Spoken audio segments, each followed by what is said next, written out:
Good evening, good night, and welcome to Mindful Live 517. I am your host, your co-host, Nathan Springer. Thank you for joining me this evening.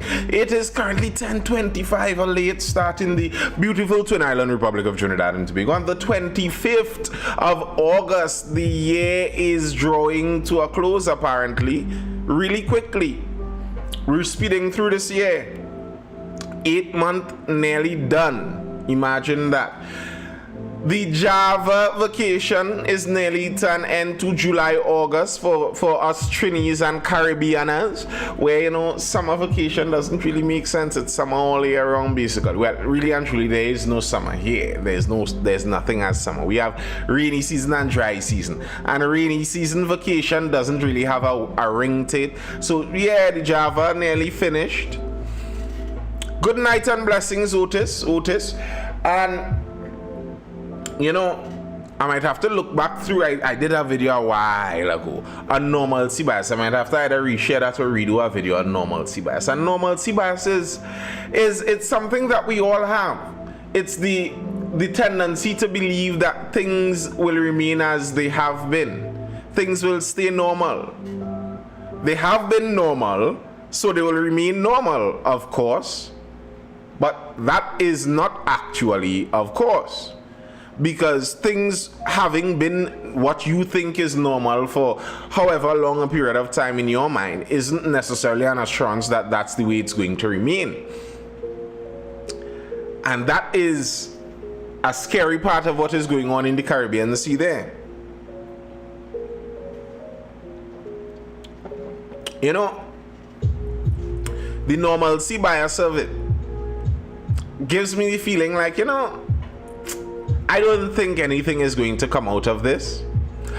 The US is going to go there, saber rattle, show off their military strength. Maduro will say he calling up 4-point-something million people. They would talk, they rubber talk to each other. And next few months, it's modus operandi, how it has been going all the time. That's kind of the way you feel that this is going, or you could feel that this is going to go. But that's the normalcy bias, because it is not impossible that within a month time we're seeing war in the Caribbean Sea as we have never seen before. That's not impossible. It is scary though. Our Prime Minister spoke on the issue. Many people aren't liking what she said, but she did speak. PM backs US warships in Caribbean.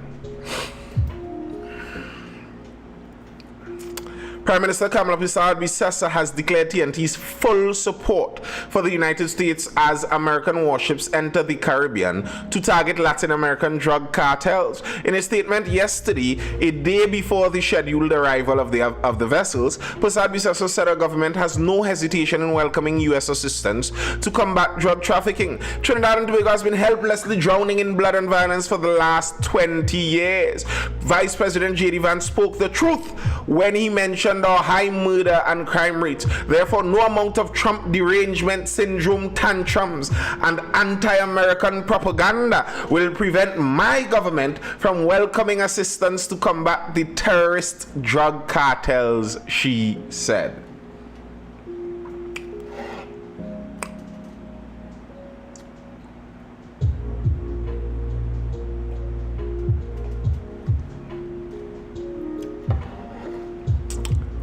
Tan spoke like she have a red hat somewhere in her cupboard for sure.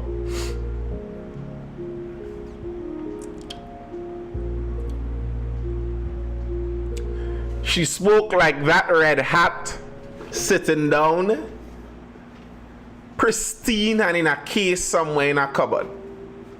Because her talking points, as it were, are basically MAGA talking points. Trump derangement syndrome, anti-American propaganda, terrorist drug cartels. How many of the financiers the American operation will affect? I don't know, sir. I don't know. I don't know if there's a long term financier play making that they're doing here, because she has been towing this heavy pro MAGA line for a couple of years now, even during opposition. Even during opposition, she was kind of towing that line already.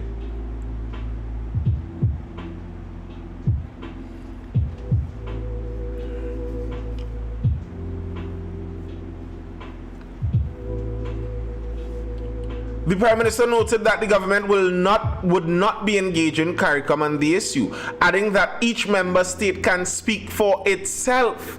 She also dismissed suggestions that the country had been pressured into allowing the deployment. No requests have ever been made by the American government for their military assets to access Trinidadian territory for any military action against the Venezuelan regime, Prasad Bisasa assured. She stressed that TNT maintains good relations with the Venezuelan people, but affirmed that the country would allow U.S. access if necessary to defend Guyanese territory in the event of an attack by the Maduro regime.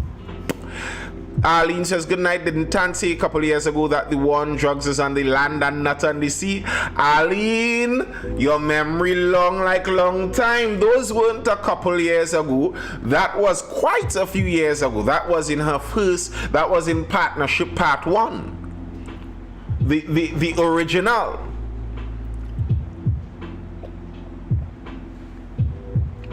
The first edition, when they cancelled the OPVs. Remember those? Remember that bacchanal, the OPVs that they cancelled and we still paid for apparently?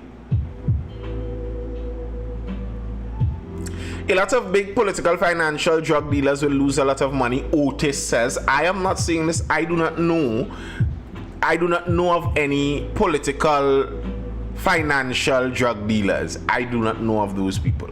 Otis says that. Now, if she's welcoming the Americans in and it's going to harm the drugs, you would suppose that if there are political financiers in such activities, they would not be pleased about that. So I don't know.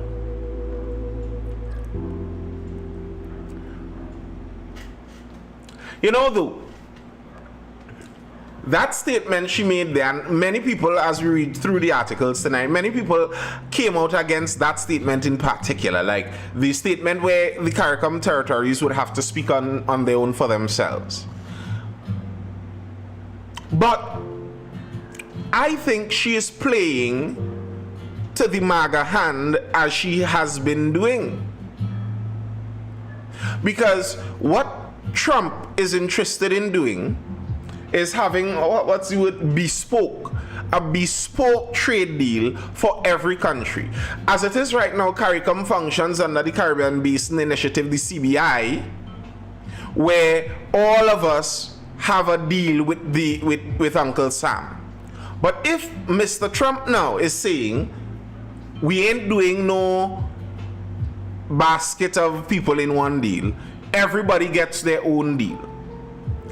Maybe it's in someone's best interest if they are looking to play that maximal US ally style of diplomacy.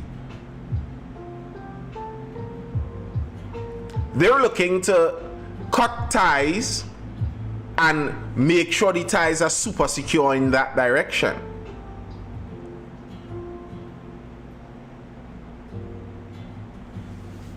And the thing is, that makes sense. The massive superpower in your region, it's a sensible play to attempt to go all in on their allyship and being an ally to them. But the problem we have here is that we're talking about democracies. Countries that change governments, in the case of the United States, every 4 years. And their governments are becoming increasingly frictious with each other. There's a growing disparity between the governments as they change over, with them in fact now trying to jail each other as they leave office. If you, as a small globally insignificant. I'm not saying Trinidad is insignificant globally on the global geopolitical scale, global economical scale. By and large, we are not that significant.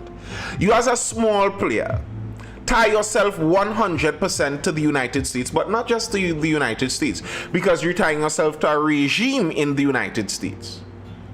What happens if that regime changes? That's 3 years away.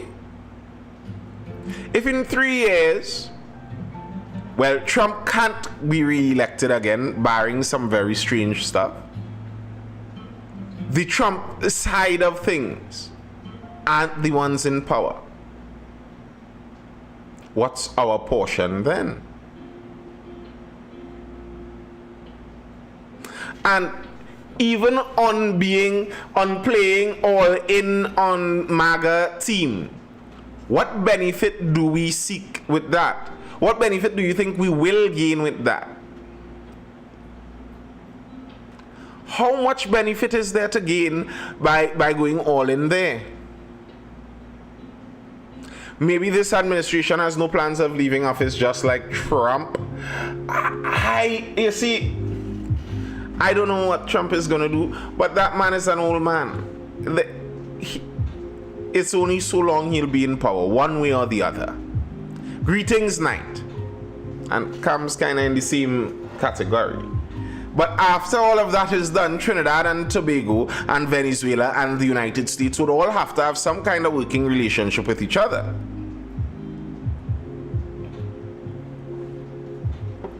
How would that all work out? Our former Prime Minister is speaking up. Rowley, UNC disrupting years of diplomacy by backing US. Former Prime Minister Dr. Keith Rowley believes the UNC has lit a match in the Caribbean by only supporting the US naval deployment in the southern Caribbean Sea outside of Venezuela's territorial waters. Rowley said this could have far-reaching implications for Trinidad and Tobago and CARICOM. Rowley reposted a Facebook comment from Michael Edmund Dani on August 25th, which called Prime Minister Kamala Persad-Bissessa's statement on the US-Venezuela tensions the most reckless foreign policy statement we've seen in years. In that statement, Persad-Bissessa supported, we know what she said. Rowley said, compare that with what CARICOM did the last time the big guns, USA, Canada, and Europe, gave Venezuela President Nicolas Maduro 8 days to leave and threatened invasion if he did not comply. CARICOM showed leadership, he continued, by sticking together and talking with one voice, he said. We showed leadership by talking to the UN in New York. Rowley recalled he accompanied Barbados Prime Minister and then St. Kitts and Nevis Prime Minister to meet with the UN Secretary General to request dialogue instead of war. CARICOM was in the forefront of a CARICOM Uruguay summit, which resulted in the Montevideo Accord, strongly supported by Mexico, Norway, South Africa, and the African Union. Rowley said, finally we gathered in St. Vincent with Guyana and Venezuela, where Guyana and Venezuela did the unexpected and unthinkable. Both Presidents Maduro and Irfan Ali were brought face to face by CARICOM under the chairmanship of Prime Minister Ralph Gonsalves and CARICOM leaders to sign the Annisvale Accord. He added this period of heightened tension was tempered with aggressive, frenetic CARICOM leadership, which until last week saw a period of calm and peace.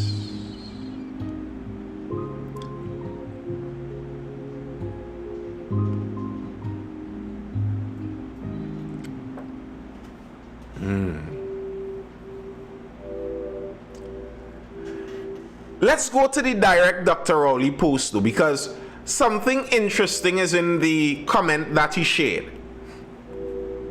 Something very interesting is in that comment that he shared. A little snippet of the comment. Dr. Rowley shared this, Dr. Rowley shared this. And the crime argument, it is pure deflection. Yes, we drowning in blood. Yes, the murder figures are obscene, but no amount of US warships parked in international waters will fix corrupt police, court backlogs, or communities abandoned by the state. Linking our domestic collapse to drug cartels abroad is lazy politics. How dare the man who led this country for the last 10 years basically share something like this? He should be ashamed to share something like this. These politicians are shameless. Their shame bone break. How you mean what is causing our crime problem are corrupt police, court backlogs, and communities abandoned by the state? Abandoned by the state that you were in charge of for the last 10 years?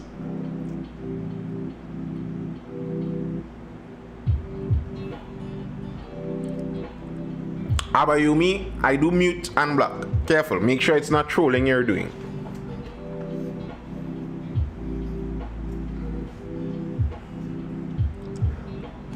How could you, as the Prime Minister of the last 10 years, share something talking about the reason for crime is abandonment of communities by the state that you were in charge of?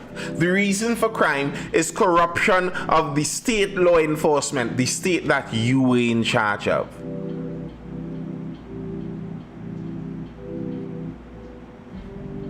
How is that making sense?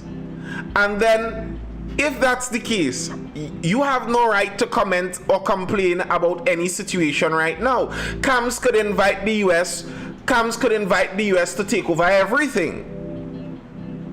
And that may seem more sensible than what you're doing. Hey, Ronnie. Nathan, that's why I say democracy has failed Trinidad and Tobago. Doesn't make sense. Why are you sharing this, Dr. Rowley? This doesn't put you in a good light.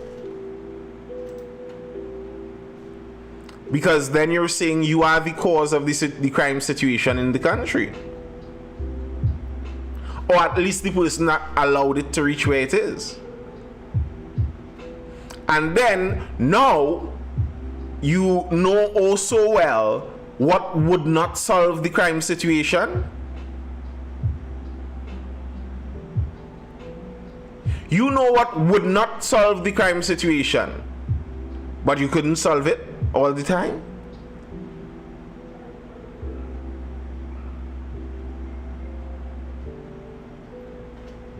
How does that make sense? MSJ, the unions that are drawn out of communists spoke. The movement for social justice has slammed the Prime Minister for expressing Trinidad and Tobago's support for US deployment. He claimed that would be the leader of the MSJ, Mr. David Abdullah. He claimed the Prime Minister had swallowed the Trump administration position that this deployment is to deal with terrorist drug cartels. Abdullah said the MSJ repeats that the reason advanced is a lie. He referred to a statement made by the MSJ on August 21st, which said the nature and size of the US military assets are for offensive purposes, not drug interdiction. The vessels deployed to the Southern Caribbean are three Aegis class guided missile destroyers and a nuclear submarine. Abdullah said if the US had said it was deploying additional Coast Guard vessels to collaborate with regional countries, the statement about combating drug cartels would be believable. But destroyers with guided cruise missiles are meant to take out military targets. Amphibious vessels are designed to land troops. What is the military target? Where are the 4,000 troops to be landed? The deployed vessels are reported to have approximately 4,000 personnel. That includes sailors and marines. Abdullah asked if the deployment was some kind of naval blockade of Venezuela, which is contrary to international law.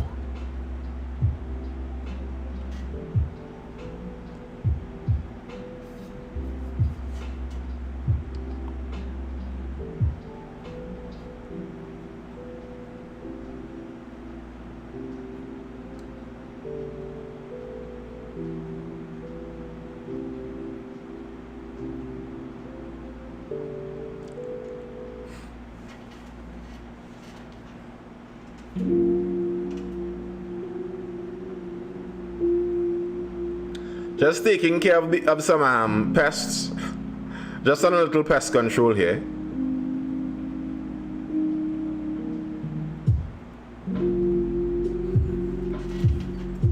You are so correct. He was always the problem, Mr. Flexi. I don't think you may fully agree with me on that. I am not saying he was the problem at all. I am saying that his statement right now is in poor taste. Complaining about things, and in his complaint, he's pointing fingers at himself. So we are allowing international law to be violated. Is that the position of our PM? I think international law is a load, a heaving heavy bag of steaming rubbish. International law makes no sense. For one, I believe laws should be crafted based on a society's cultural norms and mores. You can't get that to me. The world is not a society. There is not a global society. It's not a global culture. I think you're treading on thin ice to attempt to do that on a global scale, for one. For two, laws require law enforcement.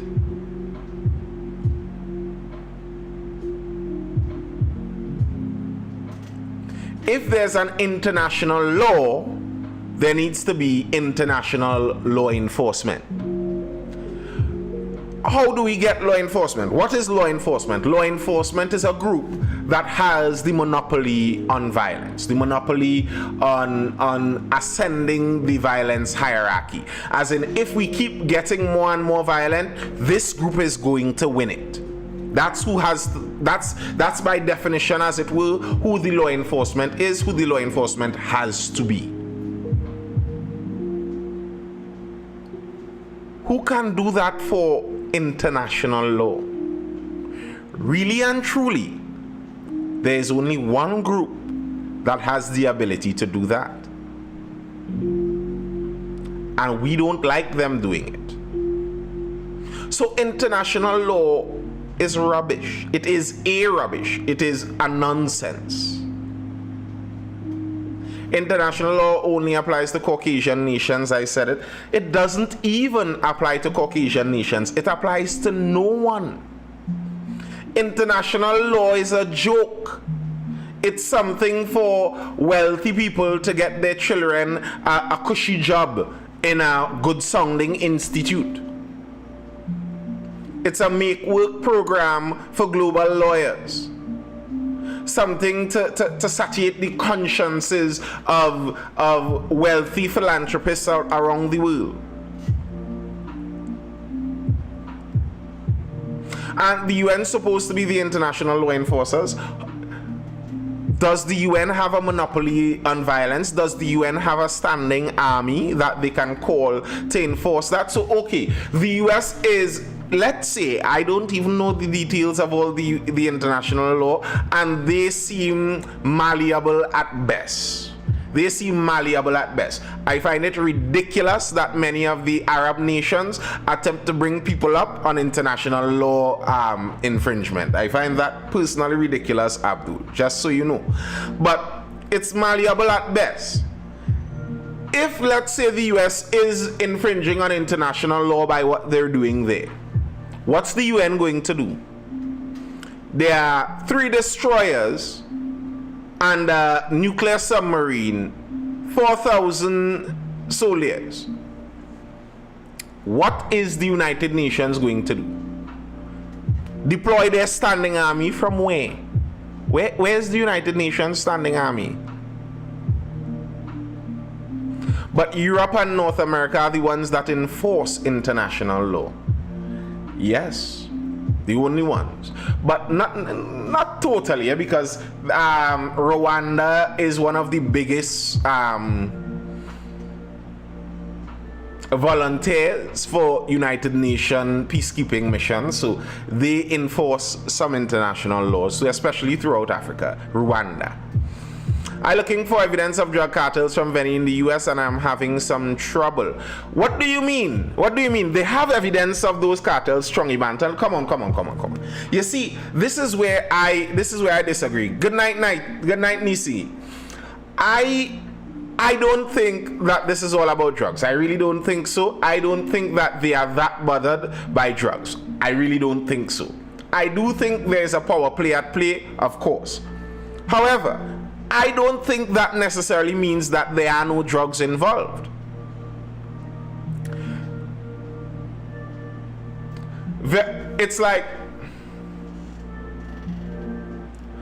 very often, when a police go down in an area and they off some bad man, some drug dealer in the area,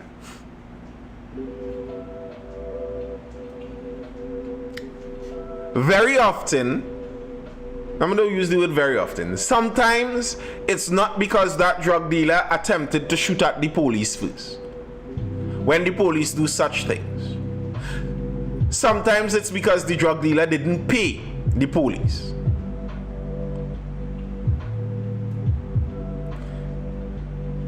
But that doesn't mean that the man that the police offed wasn't actually a drug dealer. The man was really a drug dealer.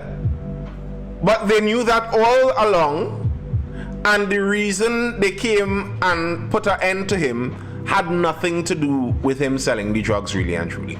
But that doesn't change the fact that he really was a drug dealer. You all are understanding what I mean, right?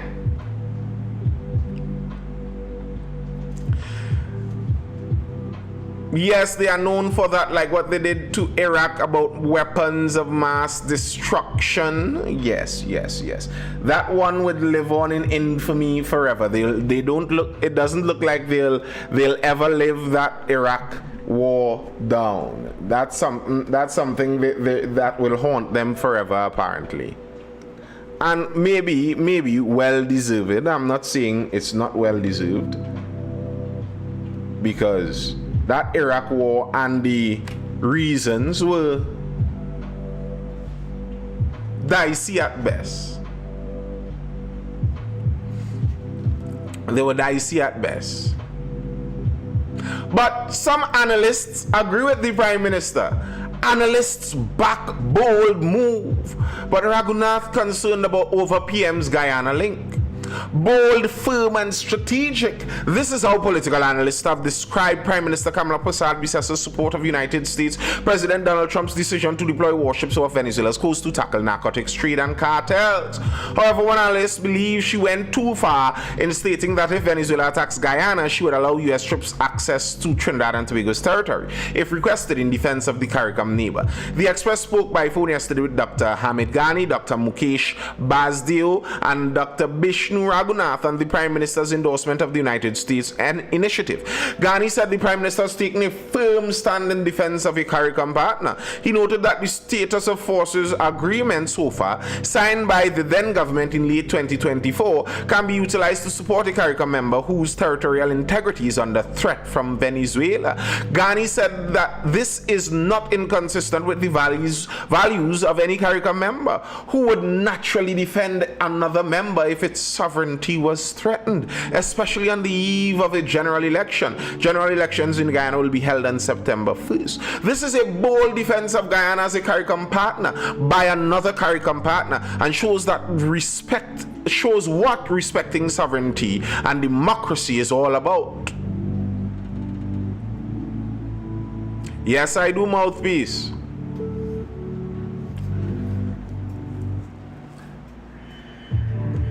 I could see a move to create an alliance between Trinidad, Guyana, and the United States and forget about the rest of the Caribbean. This is not me saying I'm agreeing with such a move, I am not agreeing. But I can see such a move. And I can see why some people may think that may be a smart move also. Guyana is in the ascendancy, the fastest growing economy in the world. They are our close neighbors. We have political links already. CARICOM feels lethargic at best. CARICOM feels like it doesn't get much done. Nathan, if war was to start in Venezuela, maybe banking on the US giving Trinidad disputed waters. Yeah, maybe we get the whole dragon gas feel. Ronnie says, if that's the case, I'll take it. You see, you could see why some people could think that's a good idea. CARICOM could feel like, what's the point of all these other small islands? Why are we with them? What are they gaining for us? If you're thinking about this selfishly, if I can form a really close alliance with the fastest growing economy in the world, which is our neighbor, who we have similar demographics and history with, and in that alliance, get the world's superpower to be our godfather, our sugar daddy, with troops guarding us from anything. And who knows what happens in Venezuela? Trinidad and Guyana could benefit if the US were to get their hands in on the action. All of a sudden, things redirecting to Trinidad and Guyana to boost our economies. That could seem like a good plan. Abdul, that's the main thing. But what happens when the administration changes?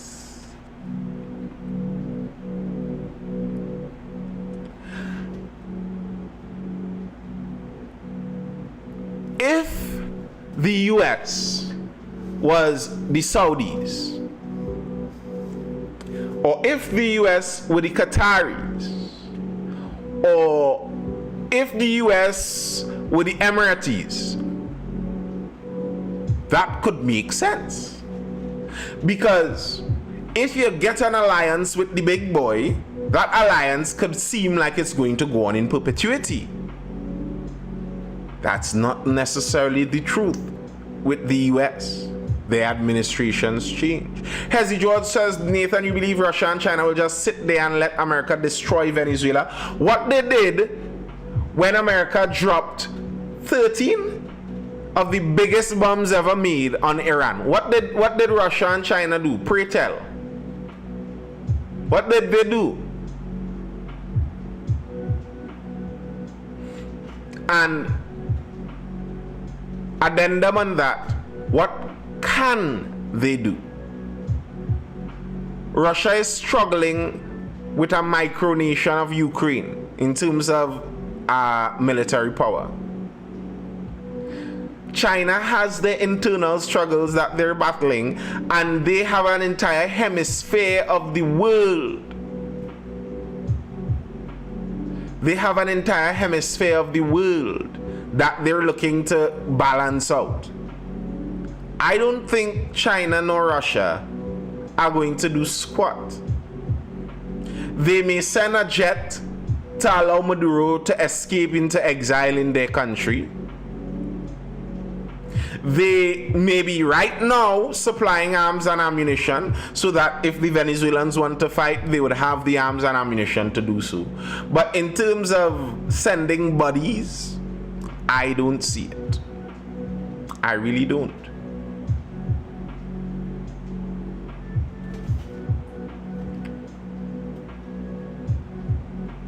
Move the nuclear material before the bombing. I've seen that. I've seen suggestions of that. I've seen many suggestions of that. But many of those suggestions I find seem like wishful thinking. It seems like people wish that somebody is stronger than America. I wish somebody is stronger than them. And this is one way, like, really and truly, they didn't really win. They still got a little something in on them. I won't say Russia is struggling with Ukraine. That's an attrition war. Yeah, they are struggling. They are struggling. They aren't losing, but they are struggling. I don't think Vlad intended to be 3 years inside of Ukraine. They thought they were going to get through it that much faster than they did. That seems pretty evident by now. And let's put it this way. If the US was attempting to conquer eastern Ukraine, they would have already installed a puppet government and been attempting to nation build 2 years ago.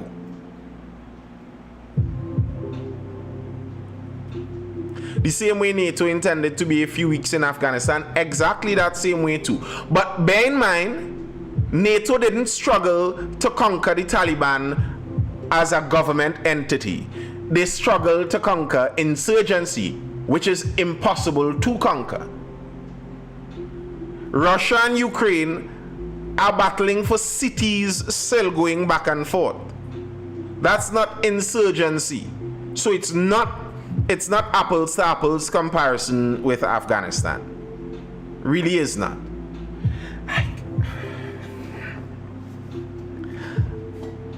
Where do you all get the faith to believe that those other countries are comparable to the US in military? And I know when we go down this road, some people say that I am really pro-American. That it's not about that for me. To me, it seems like an obvious thing reading information. When you read the information, you see trillions here and a billion here. Trillions do more than a billion. It seems kind of obvious to me. Give it a few years, China would surpass the US. More wishful thinking. I don't believe that's going to happen. I really don't believe that's going to happen. China has many problems on which they are teetering from. Their military budget isn't close to reaching what the US has. And their economic style isn't given to generating consumption. They also have severe population problems because of the one-child policy that they're going to quickly run up on. So, I like what makes you think that? Treasure, I'd like to know what makes you think that. What have you seen, read, learned about that makes you think in a few years China would surpass the US? What gives you that feeling? Abdul Hakam says the only thing saving the US from internal disputes is the fear citizens have of their own military. I don't think so. I actually don't think so. I think the thing saving the US from internal disputes is statehood. The fact that they can move. The fact that there could be a Florida and a Texas, and there could also be a California and an Oregon.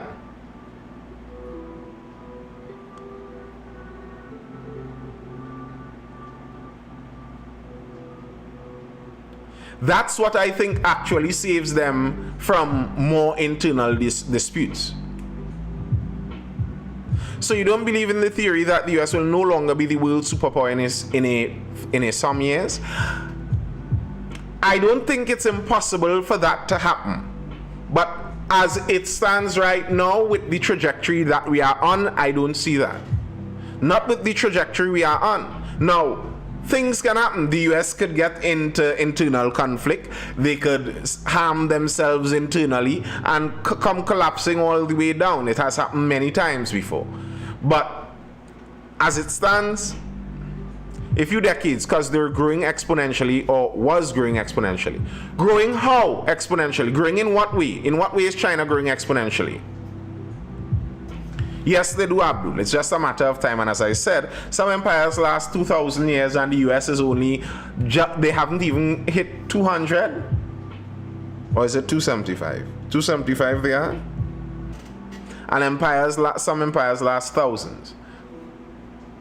At one time, the sun didn't set on the British Empire, correct? That is very true. The one thing the US has that no one in the world has is influence. Other countries have influence. The US just has specialized on it.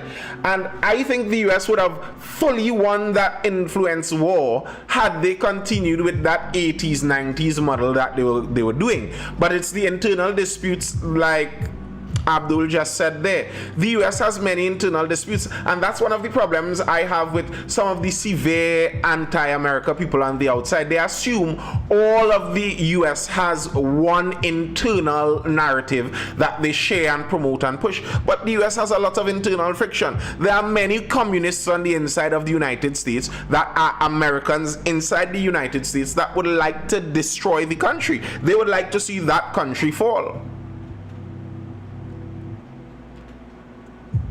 What do you think will happen if the whole world turn on the US? I need to know what you mean by the whole world turn on the US. You are a communist. Well, no surprise there, Treasure. I despise communism. It's a theft, it's a lie, and it's a murderous ideology.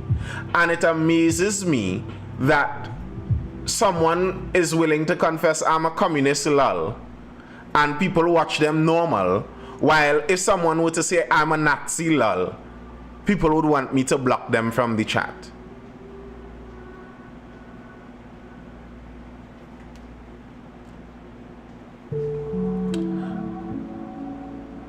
But yes, there are internal conflicts inside the US that harasses that also. If the US had one uniform narrative, the same narrative they had belting out to the world from the late 80s, early 90s, if they had that narrative, that seventh heaven white picket fence narrative belting out to the world uniformly, they would have won. They would have won. Oh, no way. But they don't have that uniform narrative. They have lots of subversives inside there. Capitalism has destroyed many more lives than communism in history. That's a lie. That's a bold-faced lie. You see, capitalism doesn't require force. All capitalism is a free market.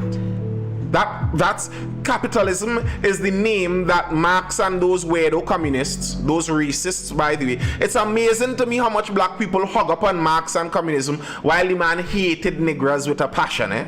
Just so you know, Marx, Engels, I heard some Caribbean person bigging up Che Guevara, and them people hated all your melanated guts, eh? Right. But all capitalism refers to is a free market. Is the market really free though? No. And that's why most people say it's crony capitalism, as in capitalism with a finger on the scale, P&M specialty. But yet still, ideally, the ideal of capitalism is a free market. All that means is I am free to bring my goods and services and sell them on the market, and I get the profit that it is sold for. That is all free market means. That is all capitalism means. I earn what I put out. The people that invented capitalism were racist. What's your point? No one invented capitalism. There were free markets ever since. That's what I'm saying. The word capitalism was the word used by the Marxists to refer to free markets. Now, there were free market thinkers, but they didn't invent the free market. They wrote down the observations of the free market and the benefits of it. Racists didn't invent a free market. There were free markets in Africa long before the Europeans touched it. There were free markets running through Asia and the Silk Road long ago, where I can go out into the forest, harvest my silk, return to my workshop, make a silk robe, go to a market, sell it, whatever I earn from that is mine. That is all there is to it. What communists say though is that's unfair. Because if you sell a lot of silk and earn a lot for it, and then you pass that down to your children, they're going to have more than someone who didn't sell a lot of silk and don't have as much. Now, the brutal capitalist mindset is that, well, you should have sold more silk. Your parents should have worked harder, and whichever position you are in life is as a result of how much you worked. Where the socialists do have a point is that life isn't like that really and truly. Many people end up in different scenarios because of misfortune and other tragedies. I agree. It's not fair. But it's the most fair way. There's no other way that gets closer to fair. Because what those communists have in mind is theft. Their idea is, okay, someone in the community isn't doing too well. So when you go and sell your silk that you make, we will earn the money. As a community, all the community will get the money. And all the community will benefit from it. So as the entire community gains, we all benefit. But here's the problem. The entire community can't actually share up the silk money. So it's actually the person that leading the community that gets to share up the silk money amongst the community. It's actually that person. The leader is the one that actually gets to share up everybody's money. It's everybody's money, but one person actually getting to share it up. So now we're in a system, we leave a system where we find the capitalists were corrupt because they could have concentrated power with their capital and money. And we say because of the concentration of power in the capitalist system, we'll concentrate all the power into one politician and one political group, and that's how we will solve it. And that makes sense to teenagers and people in year one in university and the professors that stay in university.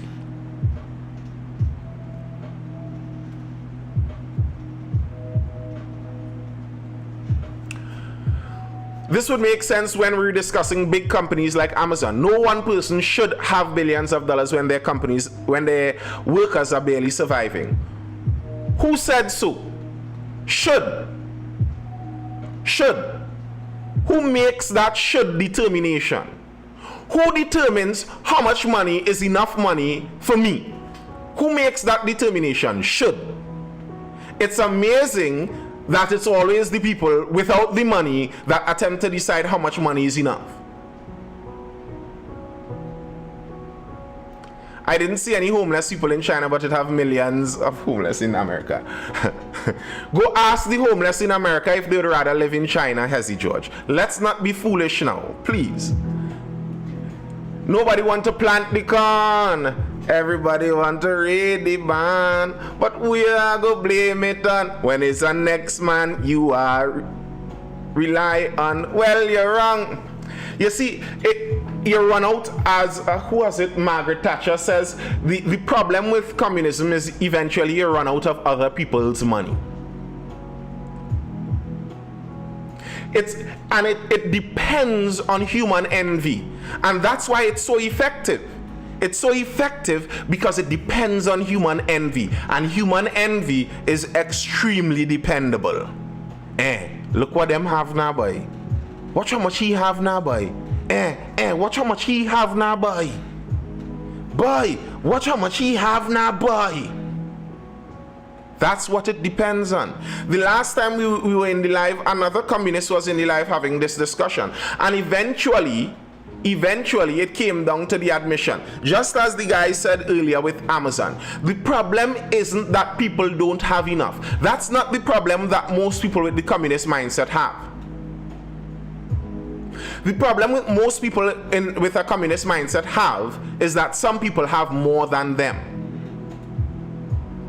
It's about caring about the poor.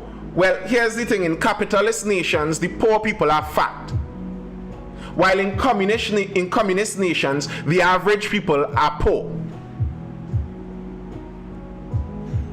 So if you care about the poor, which one you do? China, to raise people out of poverty, do you know what China did? China went to Britain, stole a little piece of the capitalist free market system, implemented it slightly to their elites, allowed some economy to grow, and that lifted billions out of poverty. And then when it started to get out of hand, Jack Ma and those fellas just get a little chop.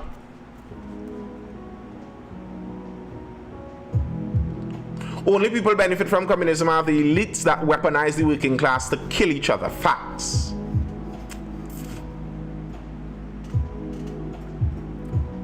It is such an envious, greedy little ideology. And when I was younger, I thought it was a caring thing. You know, it was just about, as this guy said, wanting to make sure that the poor have things. But the more you speak to communists, the more you read about communists, you read about Marx, you read about his life. He was an envious, greedy little dweeb. Abdul, you notice, I said nothing about democracy. Free market doesn't have anything to do with democracy. You can have a monarchy and a free market.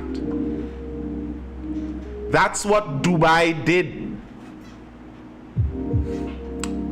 The Emiratis, the Arabs were clever. They saw that British common law and property rights made people rich.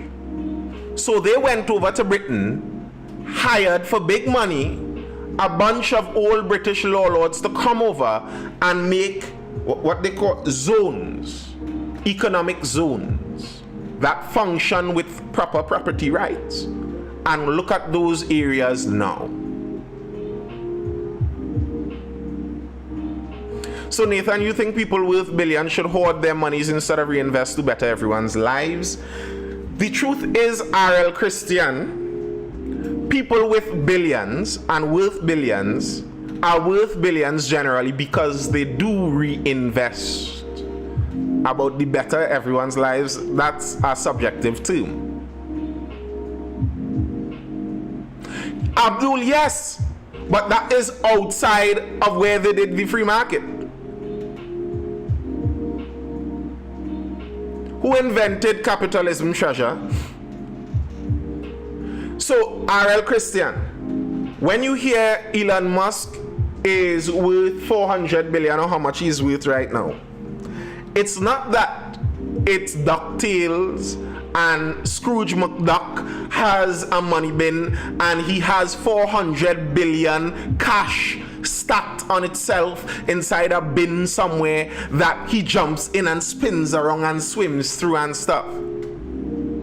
No, he's worth 400 billion because his companies are worth that much.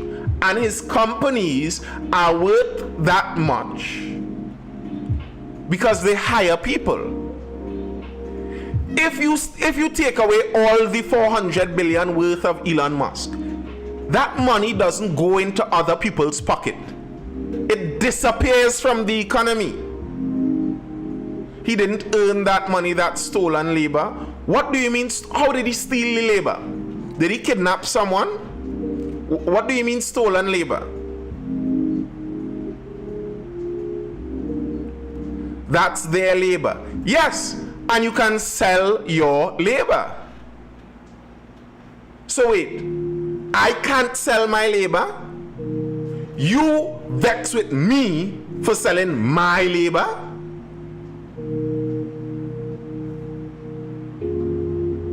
So, if I could mix concrete and somebody wants concrete mix, I can sell my labor and go and earn some money by mixing the concrete for them? What? So, you know, when I go mix the concrete for them and build their house, they're sitting down in my labor that I work, but they paid me for my labor. So there's that exchange. I sold my labor to them. Now, there's this reality of life that capitalism shows up better, but it's a reality of life. Who have more corn feed more fowl. It's just a reality of life. It's just a reality of life. If I have more corn, I can feed more fowls. Duh.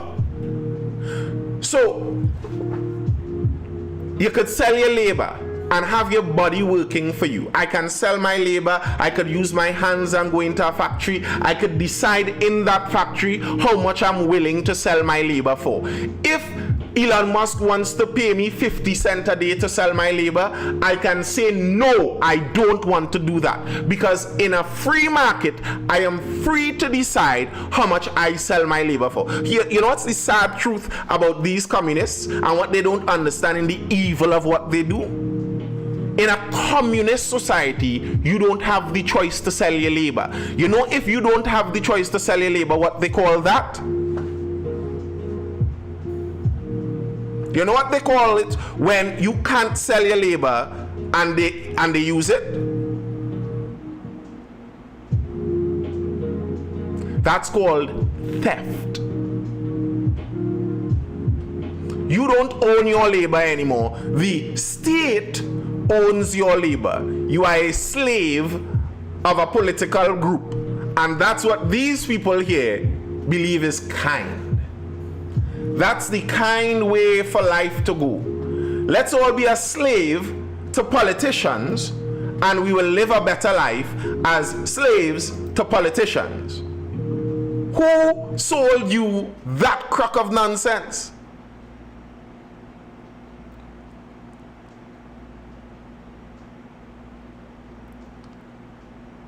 That is what you advocate for. If the state owns my labor, I am a slave to the state. If I own my labor, I am a free man. And here's the thing. They earn money off your hard work and make profits over it, exploiting it. I decide how much I want to sell my labor for. I decide that. If a contractor is paying me to mix concrete, and he is paying me 200 a day, I could say, no, I will not sell my labor for that. I'll sell it for 300 a day.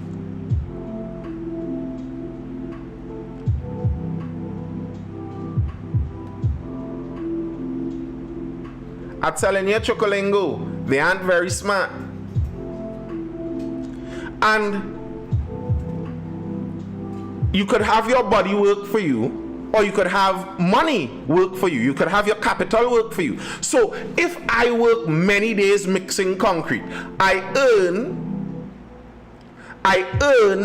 lots of money from mixing that concrete. Now I have money, capital. I could use the money to work for me. So now somebody wants a house built again. Somebody wants some concrete mixed on their house. But over years of mixing concrete, I earned some money. And I have my own shovel now, I have my own wheelbarrow, I have my own hoe, I have a hose to wet and everything. So now instead of just going and mixing the concrete, I am bringing some other stuff. And now I could use my resources, my capital that I gained, to pay somebody to mix the concrete for me. And of course, if I am paying somebody, they are selling their labor to me. And now I can buy their labor and sell back their labor as if it's a resource. So now I am selling their labor to the person who wants the house built. Who is losing? Who is being stolen from? Here's the thing. If you don't like the fact that I am selling your labor to this person, you could forget about me and try and meet this person on your own and tell them I could build the house by myself. And if you have the capital to do it, more power to you. That's the beauty of capitalism. The free market is why very few barbershops exist in that expanded way. From the time the barbershop start to expand and you want to hire a junior barber, you hire a junior barber, he start cutting hair, he build up a clientele, he build up some money, he buy a chair, he buy a machine, he leave and start his own barbershop. The beauty of the free market. Nobody is a slave. Now, what these dirty communists and them want is, no, you mustn't be able to leave that barbershop. The government is owning this barbershop. The government pays you, and the government is going to keep your salary where the government keeps your salary, and you can't go anywhere. You know what they have to do eventually in those communist countries? You see, like how the US is talking about building a wall to keep people out. Trump is fighting battles to keep people out of the United States. You know what the communists have to do?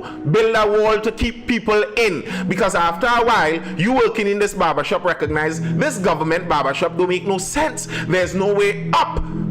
I can't move.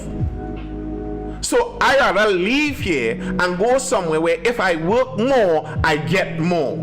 Isn't that common sense? But no. The brilliant communists out there say that's not what humans want. That's not what humans want. No. Let's have Kim Jong-il decide how we spend all our money. Let him have a world record on imports of Hennessy. Let him have a world record on imports of Hennessy, because that's for the good of the country. While people are starving and farming, they're farming and starving because you can't eat the food that you farm because it doesn't belong to you, it belongs to us. It belongs to the state, to the people. The Soviets did it too, the Russians. Had those Ukrainians farming, and can't even eat the food that they're farming because it belongs to us. And you see, the thinkers of the revolution inside Moscow, they need food as they need to think. So they get the first preference of all the food, even during a famine. So if there's a famine going on, you are a farmer, and the food that you grow, you can't eat. You have to send it over to Moscow. I'm not talking Nancy stories. These are factual things in history from your communist ideology. Your ideology is flawed due to monopolies. And you know what's the amazing thing about that, Treasure?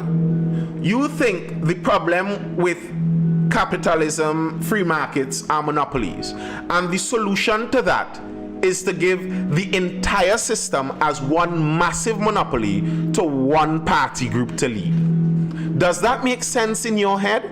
The problem for you is monopolies. So the solution is to have one grand monopoly monopolize everything. How does that make sense? Treasure, pause and think about, don't come with an argument. Pause for a while, think about that and figure how it makes sense. Think about it. And the reality with monopolies, in most cases, and that's where I spoke about crony capitalism, in most cases monopolies are artificially juiced by the politicians. Both capitalism and communists have their good and bad. The bad of capitalism is better than the good of communism. That's how I'll put it.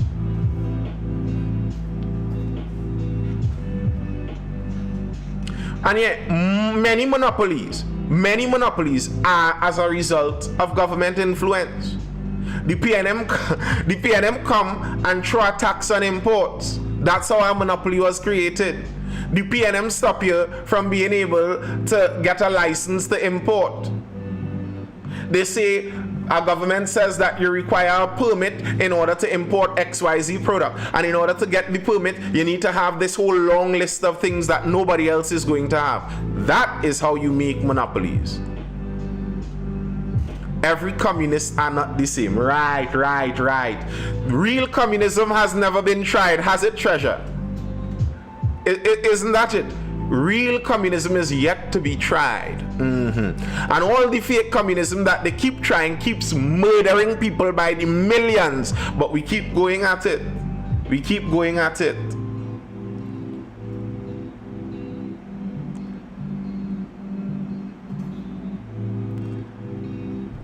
So who is going to do the redistribution of the resources, Treasure?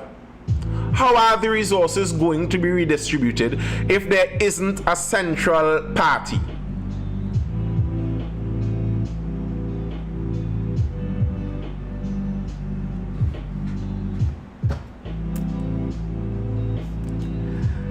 You see, so I believe there's a perfect leader, communism will be the best option.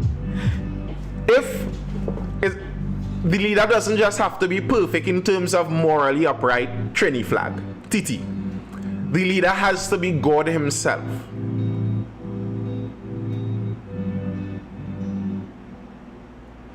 Killing their own people, or you're talking about killing in terms of killing outside? And if that's the case, that's not a worry for somebody in the system, really and truly. That's like the Romans. Being a Roman citizen was pretty safe, even though the Romans did a lot of killing.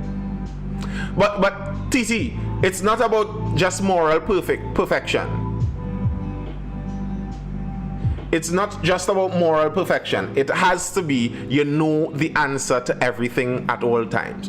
Because no way billionaires should exist when people buying food on credit. Like, where does this should come from? Who made that up?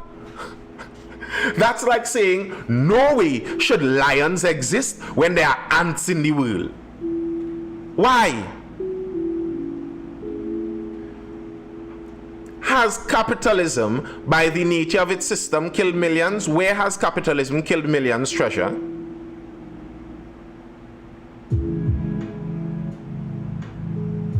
And yet, who said there shouldn't be billionaires? Who said that? Why?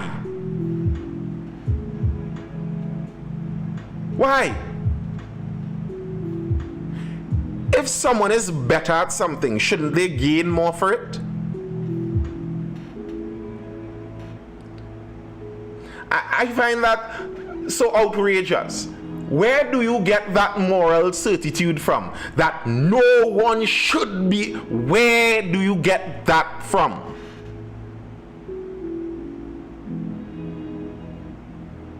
Look at India during the Bengal famine. Are you talking about Britain as the empire when they were run as an oligarchic system with the East India Trade Company?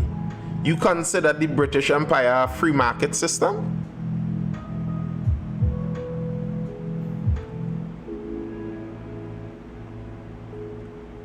All the wars these days is capitalist countries that fighting and forcing belief on them. Russia is capitalist. All the wars are capitalist countries.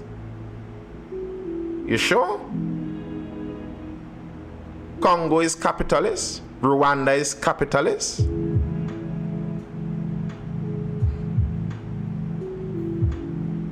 What? Better doesn't equal moral. But who says it's better? Where do you get that from? Who says that billionaires shouldn't exist? Where is that written? Show me the holy book with "thou shalt not have billionaires." Show me that holy book. How many war America, France, UK, etc. engage in? Listen, Hezzy George. You are part of the Western story. So when you listen to news and listen to history, you get it from the perspective of America, France, UK.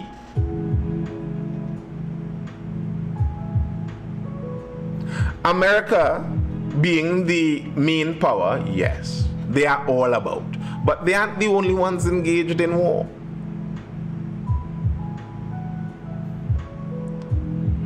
Your argument only exists in a perfect capitalist society. No. I am saying imperfect capitalism is leaps and bounds ahead of the attempts at perfect communism. And you're attempting to use an argument of incredulity without actually putting forward an argument. Titi, put forward an argument. I hope people don't take what you say seriously. It's not an argument. That is accepting defeat.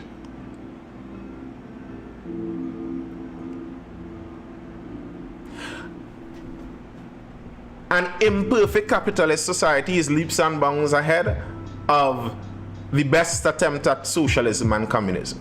And the proof is people.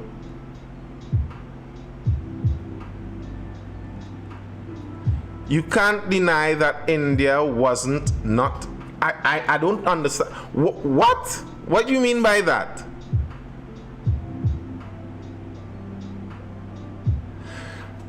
And because capitalist doesn't mean you like money in it. You see, this is the lie that Marx teach all your weirdos.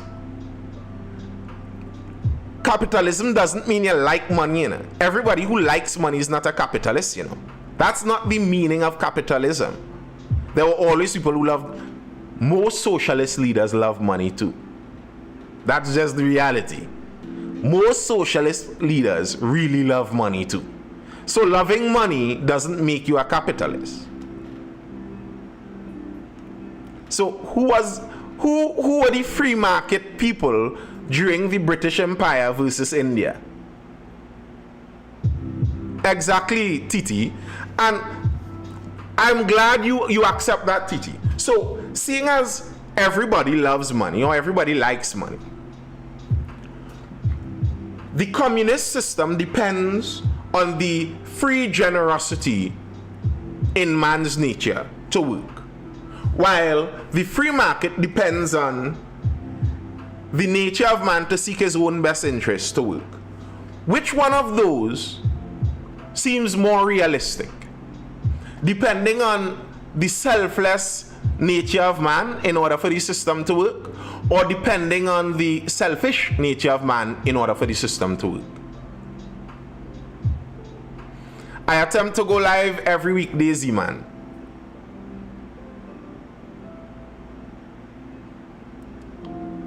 Exactly, RL Christian.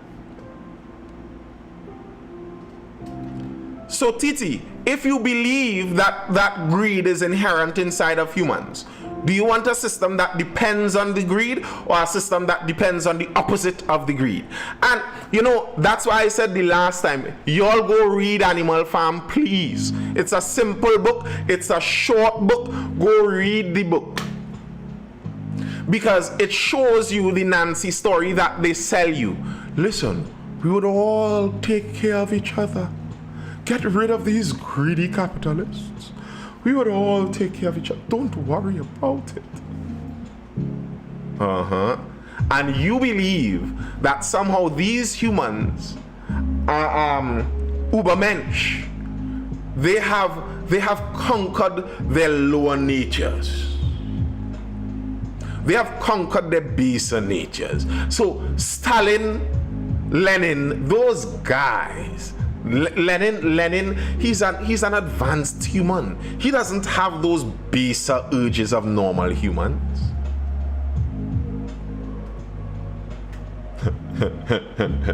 the statement of the animals after the revolution: all animals are created equal. By the end, they had a little addendum. On that. All animals are created equal, but some animals are more equal than others. What's a little more equal, you know? Yes, we are equal, but I'm a little more equal than you. Nobody flees to communist countries, Chocolingo. The only people that flee to communist countries are people related to the ruling classes because they are basically part of an oligarchy. Sounds like a capitalist system to me. What about you? No! The capitalists, I say no one flees to a communist country. Yeah, the capitalist system doesn't lie to you and say that everybody is equal, because everybody is not equal. You are not equal to the Sabgas. You aren't. The capitalist system doesn't lie to you about it. But what the communist system does is they lie to you and mama guy you and have you thinking, yes, all of we go kumbaya and live together and share. And the man at the top raking it all. The leaders in the CCP, the Chinese Communist Party, there's a CCP row in San Francisco.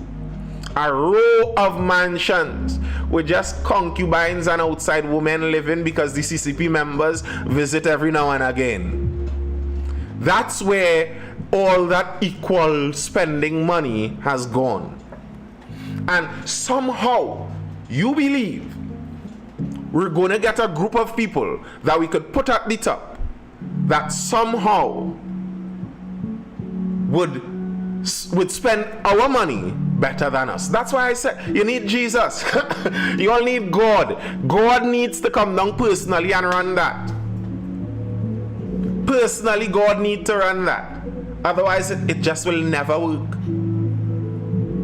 But right moves I can become like correct. And more power to you. I'm not vexed with you for trying to do it. I'm not vexed and envious of people for what they gain. I am not vexed with a second generation for living cushy off the hard work of the first generation, because that's what the first generation intended to do. That's what the fathers and the mothers are aiming at doing. That's what you want to do as a father or a mother. You think I want the same level of life I lived? I didn't live a hard life, but you think I want that same level for my children? Of course I want elevation for them, and I will work hard to provide them with that. And you're trying to tell me that no, my hard work mustn't be providing for my children and my family. My hard work must go to the community, to the world, to the nation, to the commune. Boy, go from here and you old thief. Leave people alone. Stop watching people's stuff. Your eye too long. Your eye too long. Go and work. And interestingly enough, capitalist nations give magnitudes more charity. It's not even in the same stratosphere than communist nations. You see, I could own all that I produce, and then of my own free will, I decide who I want to share and be charitable to. Versus the government comes and takes all that I earn, and I am supposed to believe that politicians are the most charitable people in the world that will really redistribute this really good.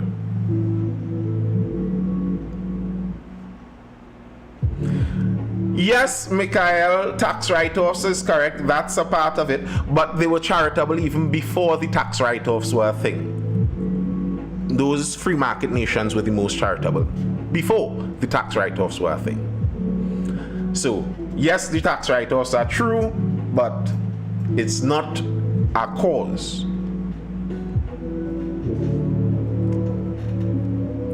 All right, people.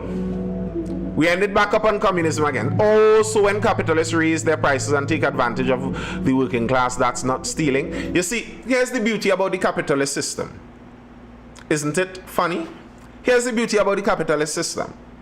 Capitalism means, all right, so the concrete example. I am a concrete mixing capitalist. I start to get cocky. Before, I used to charge to cast a front yard. Put a front yard into concrete. Before, I used to charge a 6,000 and thing. But I'm starting to get cocky. So I start to charge a 10,000. I raise my price.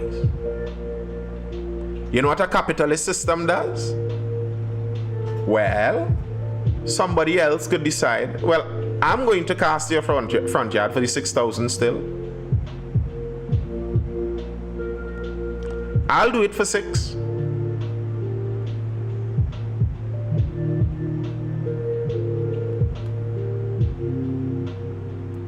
And that solves that. Treasure, I don't think you understand what capitalism is. I think you bought into some kind of Nancy story that capitalism means you love money. No, capitalism is a free market. I've said this from the start. That's what capitalism refers to. Free market, capital. You get to hold the results of your labor and your goods. That's it. What else do you think capitalism is? What else do you think capitalism is? Business is capitalism.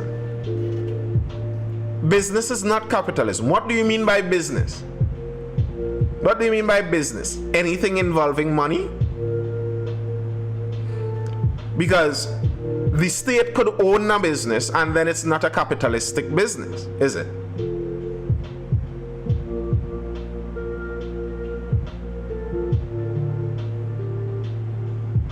And that's the beauty of the competition. Now, if the state decides to do something in a communist country, what do you do? How do you stop the state from doing something? If the state in a communist country decides everybody needs to get vaccinated with some brand new vaccine that they created last week, what do you do?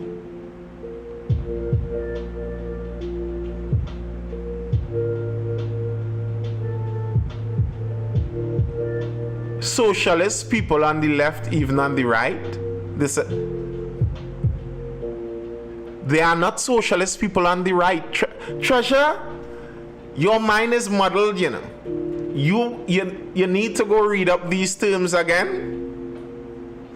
You need to go read up these terms again and get familiar with the definitions.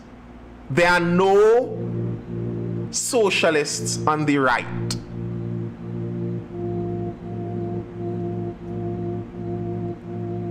And give me your definition of capitalist then, Treasure.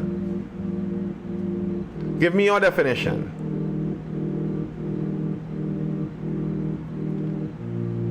What's your definition of this capitalism? How do you define it? You and these right-wing socialists that you know.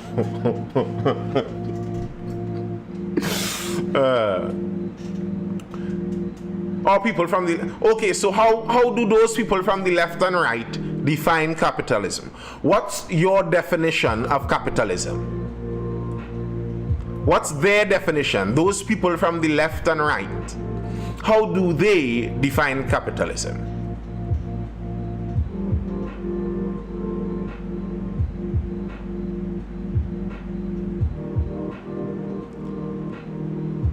I'm looking to dive out, but so give me an answer.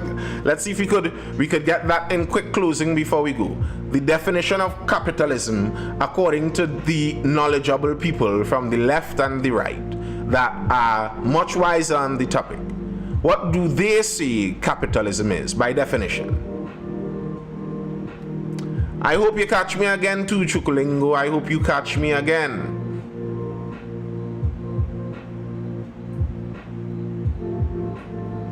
Within an imperfect capitalistic system, we need better social programs to help everyone. GATE, for example, is a perfect program that helps.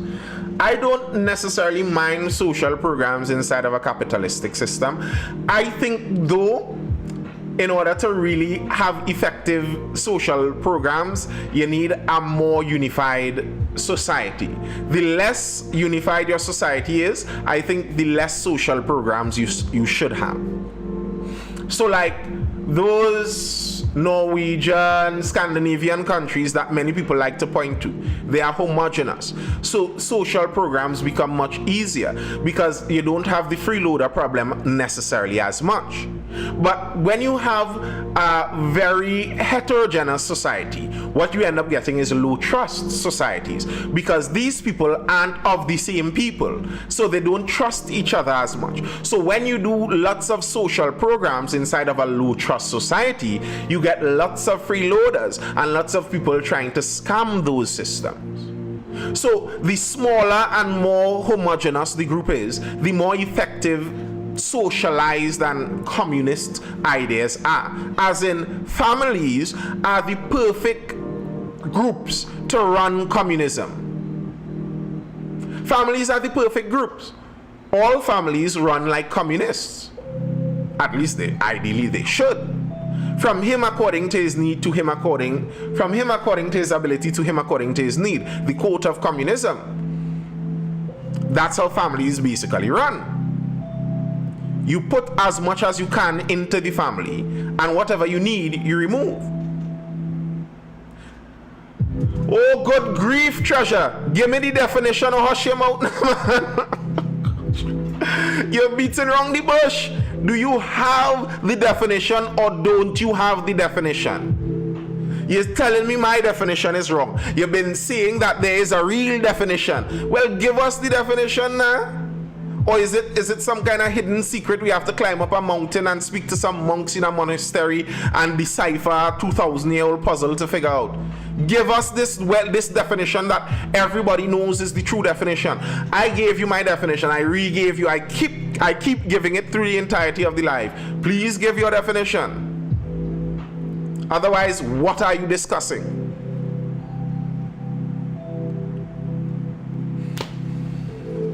And yes, I admit, as some people say there is no perfect free market system. I don't think there is. But the closer to free market, the better. It's like saying there's no perfect legal system, so let's forget about courts and judges and let's go back to street justice. You do to the people what you think you should do to the people. No, that doesn't work better. Yes, the judicial system and the justice system is flawed, but it's way better than having an anarchic alternative. So yes, there is crony capitalism. Yes, these people are putting their fingers on the scale. Yes, we don't have free market access to US dollars. We can't decide, all right, we make so much resources, we're going to invest it and import something and sell it because some of our state functionaries purpose in their mind to stop us from being able to do it. But yet still, there still are a lot of free areas. There still are many areas you could go in and just do something if you want to.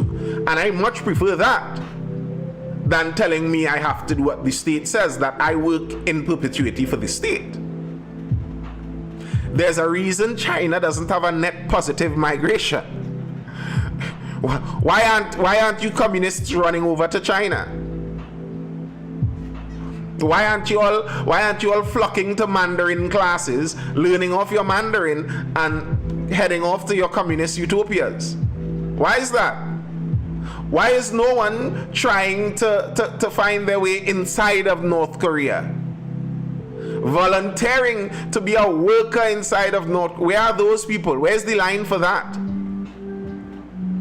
But somehow, people are willing to risk death to cross deserts and forests and jungles to sneak their way into the capitalist hellhole. Sure.